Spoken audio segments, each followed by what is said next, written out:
अस्सलाम वालेकुम dear students, मैं मोहम्मद कैस अली खान हूं और आप यूट्यूब चैनल देख रहे हैं जिसके ऊपर मैं वीडियोस अपलोड करता हूं मैट्रिक और इंटरमीडिएट के डिफरेंट सब्जेक्ट्स। डियर स्टूडेंट्स, हमने पिछले लेक्चर के अंदर फर्स्ट ईयर की फिजिक्स के सेकंड चैप्टर का बड़ा इंपॉर्टेंट टॉपिक देखा था। टॉपिक था हमारे पास इक्वेशंस ऑफ मोशन। वहाँ पे हमने तीनों इक्वेशंस ऑफ मोशन को बड़ा डिटेल में स्टडी कर लिया। हमने ये देखा कि उन तीनों की जो डेरिवेशन है उसमें क्या फ़र्क है, किन बातों का आपने ख्याल रखना है उनको डिराइव करते हुए, और उनकी जो डेरिवेशन है उसमें कौन कौन से बारीक पॉइंट्स हैं जो कि आप जब डिफरेंट करते हैं तो आपके पास डिफरेंट इक्वेशंस जो है वो डिराइव होती हैं।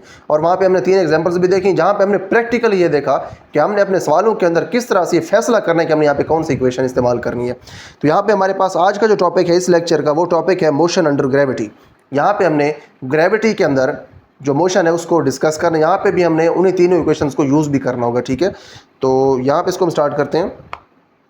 A body falling freely under the action of gravity is the most familiar example of uniformly accelerated rectilinear motion। यहाँ पे ये कह रहे हैं कि ऐसा बॉडी जो कि ग्रेविटी के अंडर फ्रीली फॉल कर रहा है, ठीक है। फॉलिंग फ्रीली है, फॉलिंग फ्रीली या फिर फ्री फॉल का मतलब ये है कि जो बॉडी है वो नीचे फॉल कर रहा है, नीचे गिर रहा है, उसके ऊपर सिर्फ और सिर्फ ग्रेविटी की फोर्स अप्लाई हो रही है, उसके ऊपर कोई और फोर्स अप्लाई नहीं हो रही, जैसे कि एयर रेजिस्टेंस है वो अप्लाई नहीं हो रही। तो ये एग्जांपल है, यहाँ पे कह रहे हैं मोस्ट फेमिलियर एग्जांपल है यूनिफॉर्मली एक्सेलरेटेड रेक्टिलिनियर मोशन की। अब यूनिफॉर्मली एक्सेलरेटेड जो है इसका तो हमें पता है कि एक्सेलरेशन यूनिफॉर्म होगी। रेक्टिलिनियर मोशन जो है इसके बारे में देख लेते हैं। रेक्टिलिनियर मोशन का मतलब है स्ट्रेट लाइन के अंदर मोशन, ठीक है। एक होती है लीनियर मोशन, एक होती है रेक्टिलिनियर मोशन। तो आपके माइंड में सवाल आ रहा होगा कि लीनियर और रेक्टिलिनियर में क्या फ़र्क है। देखिए, लीनियर मोशन जो है वो एक लाइन में भी हो सकती है, वो एक कर्व वाला जो पाथ होता है इस तरह का पाथ, इस पाथ में भी आपकी जो लीनियर मोशन है वो हो सकती है। लेकिन लीनियर मोशन के अंदर बॉडी में रोटेशन नहीं होनी चाहिए, ठीक है। इस तरह से जो है वो मूव कर सकती है, ऐसे भी मूव कर सकती है। लेकिन जो रेक्टिलिनियर मोशन होती है उसके अंदर बॉडी ने सिर्फ और सिर्फ एक स्ट्रेट लाइन के अंदर मूव करना होता है, ठीक है। तो यहाँ पे अगर आप देखें तो अगर कोई बॉडी ऊपर से नीचे गिरता है तो स्ट्रेट लाइन में आ रहा है, रेक्टिलिनियर है, और उसके बाद जो उसकी एक्सेलरेशन है वो भी यूनिफॉर्म है, जो कि सिर्फ और सिर्फ ग्रेविटी की वजह से उसके अंदर एक्सेलरेशन मौजूद है। तो इसलिए यहाँ पे कह रहे हैं कि जो फ्रीली फॉलिंग बॉडी है वो एक बड़ी ही फेमिलियर एग्जाम्पल है यूनिफॉर्मली एक्सेलरेटेड रेक्टिलिनियर मोशन की। अकॉर्डिंग टू गैलीलियो के मुताबिक all bodies fall freely in vacuum. तो जो भी बॉडीज़ होती हैं वो वैक्यूम के अंदर फ्रीली फॉल करती हैं, यानी कि आज़ादाना वो नीचे गिरती हैं, सिर्फ उनके ऊपर ग्रेविटी की फोर्स होती है, उसके अलावा उनके ऊपर और कोई फोर्स नहीं होती वैक्यूम के अंदर। वैक्यूम का मतलब होता है खला, जहाँ पे हवा मौजूद नहीं होती, ठीक है। Under the acceleration due to gravity, gravity की इनके ऊपर एक्सेलरेशन होती है, उसके नतीजे में ये नीचे आती हैं, फिर उस एक्सेलरेशन को फॉलो करते हुए ये नीचे आती हैं, डिनोटेड बाय जी। ये जो एक्सेलरेशन ड्यू टू ग्रेविटी है इसको हम जी से डिनोट करते हैं। Its experimental value is 9.8 metre पर second square in SI units. हमारे पास एक्सेलरेशन का यूनिट है, हम जानते हैं मीटर पर सेकंड स्क्वायर है। तो ग्रेविटेशनल एक्सेलरेशन जो है उसका यूनिट हमारे पास मीटर पर सेकंड स्क्वायर ही है, और उसकी वैल्यू हमारे पास है 9.8। This means that different bodies when allowed to fall from the same height. अच्छा देखिए, इसका मतलब क्या है। ये जो एक्सेलरेशन अब फिक्स हो गई है, देखें जो ड्यू टू ग्रेविटी एक्सेलरेशन है वो अगर फिक्स हो गई है तो जो भी बॉडी आप ऊपर से नीचे फेंकेंगे, चाहे कोई हैवी चीज़ है चाहे कोई हल्की चीज़ है, उसको जब आप ऊपर से नीचे फेंकेंगे तो उसके बाद होगा ये सेम हाइट्स जब आप उनको फॉल करवाएंगे, गिराएंगे नीचे, strike the ground with the same velocity, तो वो एक ही वेलोसिटी सेम वेलोसिटी के साथ ग्राउंड जो है उसको स्ट्राइक करेंगे, उसके ऊपर आके लगेंगे, क्योंकि दोनों की एक्सेलरेशन सेम है। As regards the sign of g, अब जहाँ तक ताल्लुक है जी के साइन का, एक्सेलरेशन ड्यू टू ग्रेविटी जो इसका साइन का इसका जहाँ तक ताल्लुक है उसके बारे में आगे लिखा हुआ है। It is taken positive for a falling body. जो बॉडी नीचे आ रही होती है उसके लिए इसको हम लेते हैं positive. When initial velocity zero, जब इनिशियल वेलोसिटी जीरो होती है। देखें, जब कोई बॉडी ऊपर से नीचे आती है तो यहाँ पे जिस पॉइंट से आप उसको छोड़ते हैं तो यहाँ पे पहले तो वो जीरो ही थी उसकी इनिशियल वेलोसिटी, ठीक है। तो इसीलिए इनिशियल वेलोसिटी जीरो है, और जब वो ग्राउंड से जाके टकराती है तो उस वक्त उसकी जो वेलोसिटी होती है वो वी एफ होती है, ठीक है। तो उसकी जो फाइनल वेलोसिटी है वो जीरो नहीं होती, ग्राउंड के साथ जाकर वो टकराती है, लेकिन उसकी जो इनिशियल वेलोसिटी होती है ये जीरो होती है जब आप उसको ड्रॉप करते हैं। तो जब बॉडी नीचे गिर रही होती है तो उस वक्त उसकी एक्सेलरेशन आप कहते हैं पॉजिटिव है। लेकिन जब कोई बॉडी ऊपर जा रही होती है, and negative for a body projected vertically upward, जब आप किसी बॉडी को वर्टिकली अपवर्ड यानी कि सीधा ऊपर जब आप उसको फेंकते हैं तो आप कहते हैं इसकी अब जो डायरेक्शन है वो क्योंकि उलट हो गई है तो इसका अब जो साइन है इसकी एक्सेलरेशन का वो नेगेटिव हो जाएगा, ठीक है। तो आपने यहाँ पे ये देखा कि जो एक्सेलरेशन ऑफ ग्रेविटी है इसके हो सकते हैं दो साइन। जब कोई बॉडी ऊपर से नीचे आ रही होगी तो उसका साइन आप लगाएंगे पॉजिटिव, वैल्यू एक ही होगी, वैल्यू इसकी 9.8 मीटर पर सेकंड स्क्वायर ही होगी। तो जब कोई बॉडी ऊपर से नीचे आ रहा होगा तो इसकी वैल्यू होगी प्लस 9.8, लेकिन जब कोई बॉडी नीचे से ऊपर आप फेंकेंगे तो उस वक्त इसकी जो वैल्यू है वो होगी माइनस 9.8, ठीक है। तो ये इन दोनों का फ़र्क है, ये आपने याद रखना है। उसके बाद when initial velocity is not zero, कब इनिशियल वेलोसिटी जीरो नहीं है, when a body projected vertically upward, जब आप एक बॉडी को प्रोजेक्ट करते हैं वर्टिकली अपवर्ड यानी कि सीधा जब उसको आप ऊपर फेंकते हैं तो उसकी जो इनिशियल वेलोसिटी है वो जीरो नहीं होती। कैसे जीरो नहीं होती?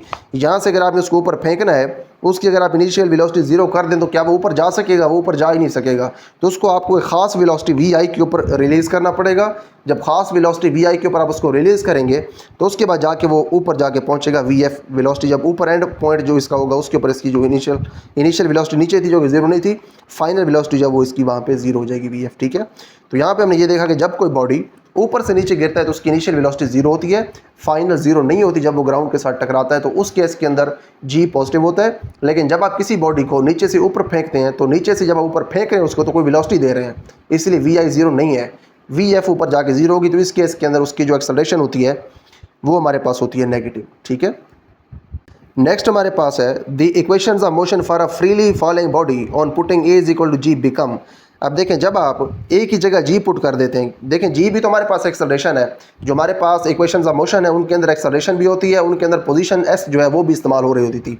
लेकिन यहाँ पे आप पोजीशन की जगह एस नहीं इस्तेमाल करेंगे, यहाँ पे आप पोजीशन की जगह इस्तेमाल करेंगे एच, हाइट इस्तेमाल करेंगे। ठीक है, अब देखें क्योंकि जो बॉडी ऊपर से नीचे गिरेगा या नीचे से ऊपर जाएगा उसके लिए डिस्टेंस तो होगा, वो फासला तो तय कर रहा है। ऊपर से नीचे आ रहे तो फासला तय कर रहे हैं, नीचे से ऊपर जा रहे तो फासला तय कर रहे हैं। लेकिन यहाँ पे जो फासला है उसकी बजाय आप एक अच्छा वर्ड इस्तेमाल करते हैं हाइट का, क्योंकि ऊपर से नीचे जब ये आ रहा है तो वो हाइट से मुतल्लिक है, तो आप फासले की जगह पे हाइट लिखते हैं। तो ऐसे यहाँ पे पहले आता था इक्वेशंस ऑफ मोशन के अंदर, वहाँ पे आपने अब एच लिख देना है हाइट के लिए। ठीक है, तो यहाँ पे आप देखें जो आपके पास पहली इक्वेशन ऑफ मोशन है वो आपने यहाँ पे लिख दी, उसके अंदर ए आ रहा था तो आपने एक ही जगह लिखा जी, क्योंकि इसकी जो अब एक्सेलरेशन है बॉडी की वो है ड्यू टू ग्रेविटी, तो आपने एक ही जगह जी लिख दिया। दूसरी इक्वेशन ऑफ मोशन आपके पास ये है, उसमें होता था s is equal to v i t plus 1/2 a t square. अब आपने यहाँ पे एस की जगह लिख दिया एच, क्योंकि हाइट है हमने कह दिया। उसके बाद एक ही जगह आपने यहाँ पे जी लिख दिया। तीसरी इक्वेशन ऑफ मोशन जो उसको आप इस तरह से चेंज किया कि जो वेलोसिटीज़ हैं वो आपने वैसे लिखी, 2 ए की जगह आपने लिख दिया जी और एस की जगह आपने लिख दिया एच, यानी कि जो फासला है वो हाइट है और जो एक्सेलरेशन ए है वो अब एक्सेलरेशन ड्यू टू ग्रेविटी यानी कि जी है। तो आपके पास जो तीनों इक्वेशंस ऑफ मोशन है वो इस तरह से आपने चेंज कर ली हैं फ्रीली फॉलिंग बॉडी के लिए। इक्वेशंस ऑफ मोशन सेम वही हैं, बस फ़र्क ये है कि जो फ्रीली फॉलिंग बॉडी है उसके लिए आपने चीज़ें थोड़ी चेंज कर दी। एक्सेलरेशन उसके लिए जी बन गई है तो आपने वहाँ पे जी लिख दिया, और उसका जो डिस्टेंस है उसको आपने हाइट कह दिया है तो आपने इसलिए उसको एच कह दिया डिस्टेंस एस को।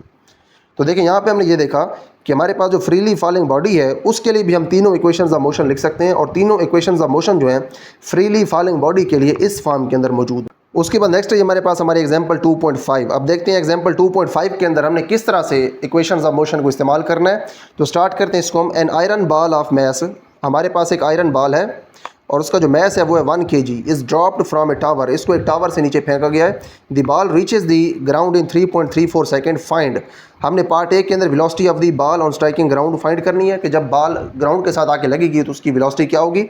उसके बाद हमने बी पार्ट के अंदर फाइंड करना है the height of the tower, कि जो टावर है उसकी हाइट क्या होगी। ठीक है, तो यहाँ पे इक्वेशंस ऑफ मोशन इस्तेमाल होंगी। सबसे पहले वो हम डेटा लिख लेते हैं, जो डेटा हमें गिवन है और जो डेटा हमने फाइंड करना है वो नीचे लिख लेते हैं।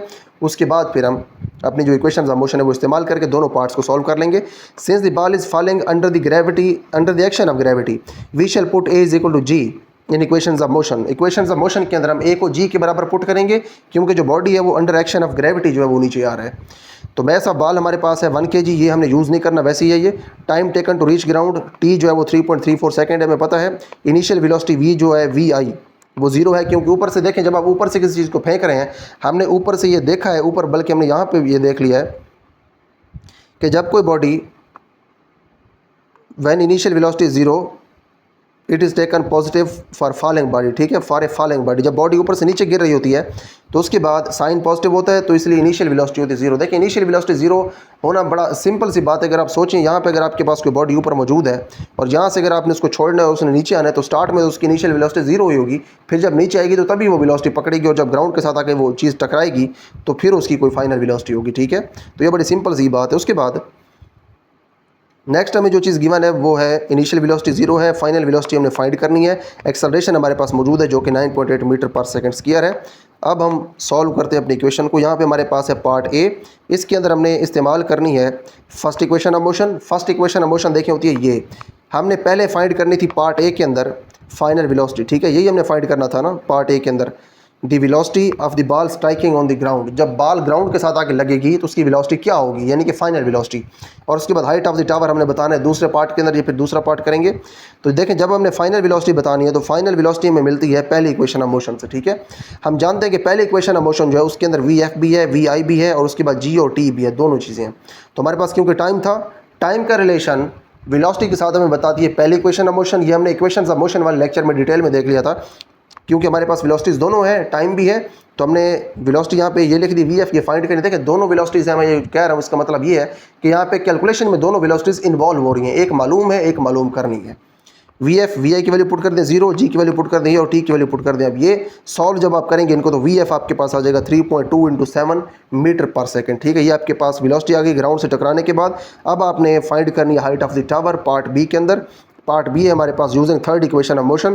थर्ड इक्वेशन ऑफ मोशन आप यूज़ करें तो वो ये होती है, इसके अंदर आप वैल्यूज पुट कर दें, सिंपली वी एफ की वैल्यू पुट कर दें जो आपने ऊपर ये फाइंड की है। उसके बाद वी आई की वैल्यू 0 पुट कर दें, 2 लिख दें, जी की वैल्यू पुट कर दें और एच की वैल्यू जो है ये हमने फाइंड करनी है, इसको वैसे लिखेंगे। अब देखिए एच आपने यहीं पर रहने देना है क्योंकि आपने ये फाइंड करना है। आपने स्क्वायर फाइंड करना है 32.7 का और उसके बाद ये जो आपके पास 2 × 9.8 है, इनको आप जब मल्टीप्लाई करवाएंगे तो आपके पास आ जाएगा 19.6। इसको जब उधर लेके जाएंगे तो ये जाके डिवाइड हो जाएगा इस तरह से। उसके बाद जो एच है ये आपके पास आ जाएगा 54.56 मीटर्स, ठीक है।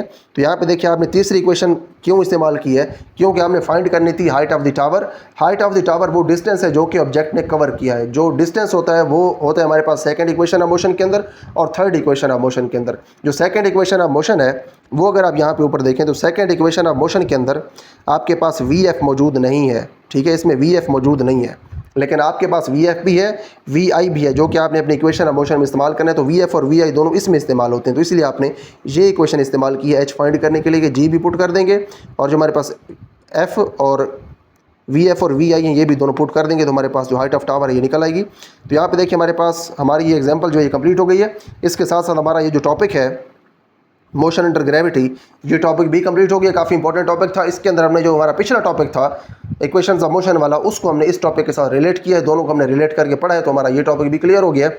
तो यहाँ पे हमारा ये लेक्चर भी कंप्लीट हो गया है। इसके बाद नेक्स्ट लेक्चर के अंदर हम इंशाल्लाह हमारा जो नेक्स्ट टॉपिक है प्रोजेक्टाइल मोशन, इसको डिस्कस करेंगे।